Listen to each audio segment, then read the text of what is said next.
अंतर्राष्ट्रीय योग दिन की शुभकामनाएं, बहुत बहुत मुबारकबाद।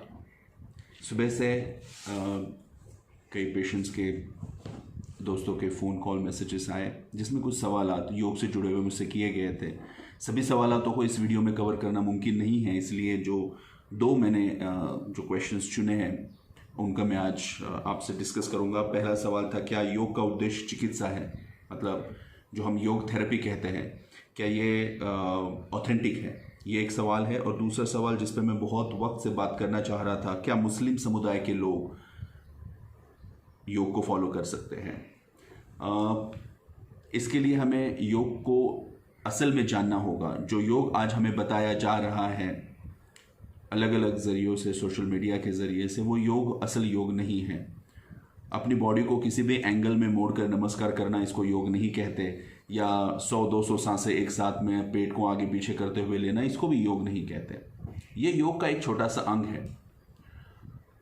पहले सवाल का जवाब, क्या योग का उद्देश्य चिकित्सा होना चाहिए?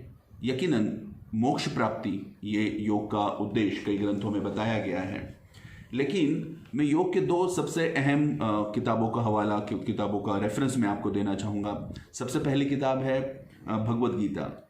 भगवद गीता जो कृष्ण जी ने अर्जुन को बताई थी, जो योग का एक बहुत ही इम्पोर्टेंट सोर्स माना जाता है, उसकी शुरुआत ही अर्जुन विषाद योग या अर्जुन विषाद तंत्र इसको और कहा जाता है, कि जब अर्जुन विषाद में था। विषाद का माने आप आज के वक्त में डिप्रेशन ले सकते हैं या कोई भी साइकोलॉजिकल इम्बैलेंस या साइकोलॉजिकल कंडीशन ले सकते हैं।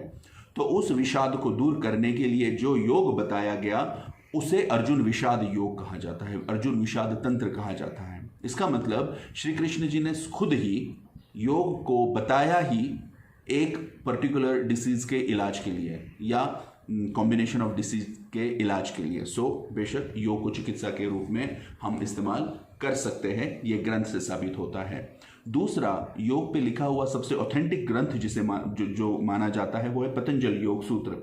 पतंजल योग सूत्र को कई लोग इंडियन साइकोलॉजी भी कहते हैं। अगर हम पतंजल योग सूत्र को विस्तार में डिटेल में पढ़े तो मॉडर्न साइकोलॉजी में भी नहीं मिलने वाले कई सवालों के जवाब हमें with practical implementation, practical application हमें पतंजलि योग सूत्र में मिलता है। इसलिए ये जो पहला सवाल था, क्या योग का उद्देश्य चिकित्सा होना चाहिए? उद्देश्य भले ही चिकित्सा न हो, लेकिन योग का इस्तेमाल चिकित्सा में हम जरूर कर सकते हैं।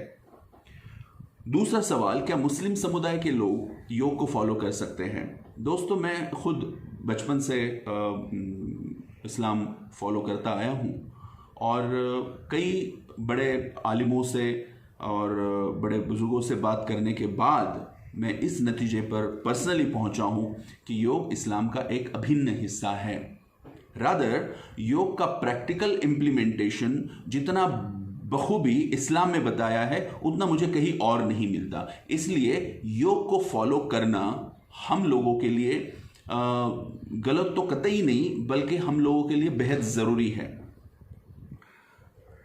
नफ्स के साथ में लड़ाई, जो जिहाद वर्ड का जो सबसे असल मीनिंग है, जिहाद अकबरी, सबसे बड़ा जिहाद जो है वो है अपने नफ्स के साथ में लड़ना, अपने नफ्स को अपने काबू में करना। नफ्स को काबू में करना, मन को वश में करना, ये एक ही चीज़ें हैं।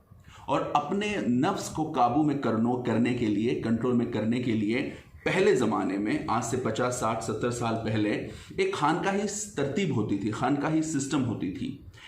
हर एक का एक पीर होता था, मुर्शिद होता था, जो अपने मुरीद को कुछ खास टेक्निक्स बताया करता था।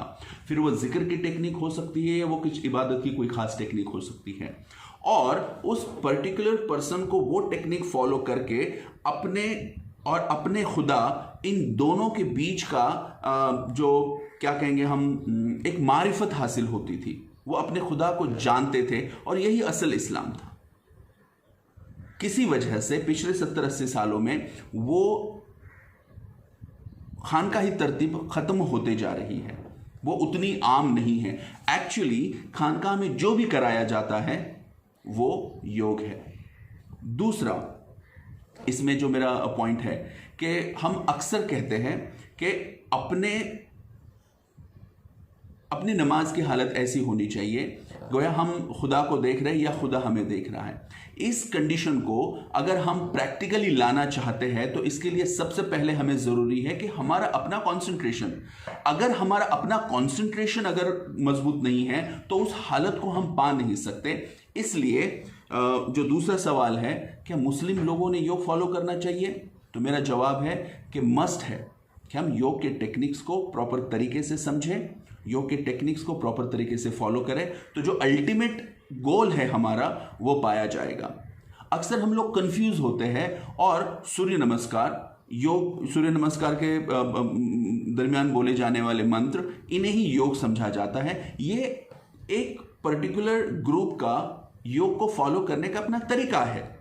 हर एक ग्रुप का, हर एक समुदाय का योग को फॉलो करने का अपना तरीका हो सकता है। जो बेसिक अंडरस्टैंडिंग है योग का वो सबके लिए सेम है। इसलिए जो दूसरा सवाल आपने पूछा, क्या मुस्लिम समुदाय, मुस्लिम पॉपुलेशन को योग फॉलो करना चाहिए, मुझे नहीं लगता। पर्सनली ये मेरा अपना ओपिनियन है कि इसमें कोई दिक्कत है। इसके बारे में एक्सपर्ट से आप पूछ सकते हैं। बस ये जान ले कि जिस एक्सपर्ट से आप पूछ रहे हैं क्या उन्हें योग के असलियत के बारे में कुछ मालूमात है। दोस्तों, योग के थेरेपेटिक एस्पेक्ट पे मैं वापस आना चाहूँगा कि योग ये साइकोसोमैटिक डिसीजेस के लिए बहुत ही कारगर साबित हुआ है। हम जो जिस तरह का सिर्फ आसन, मतलब सिर्फ फिजिकल पोस्चर्स या सिर्फ ब्रीदिंग एक्सरसाइज को योग मानते हैं, ये गलत है। हम योग का इससे ज़्यादा फ़ायदा उठा सकते हैं। आने वाले सेशंस में मैं इस पर भी अपनी राय रखूँगा। तब तक के लिए फिर से एक बार आप सब लोगों को योग दिन की मुबारकबाद, शुभकामनाएं। फिर मिलेंगे। Thank you.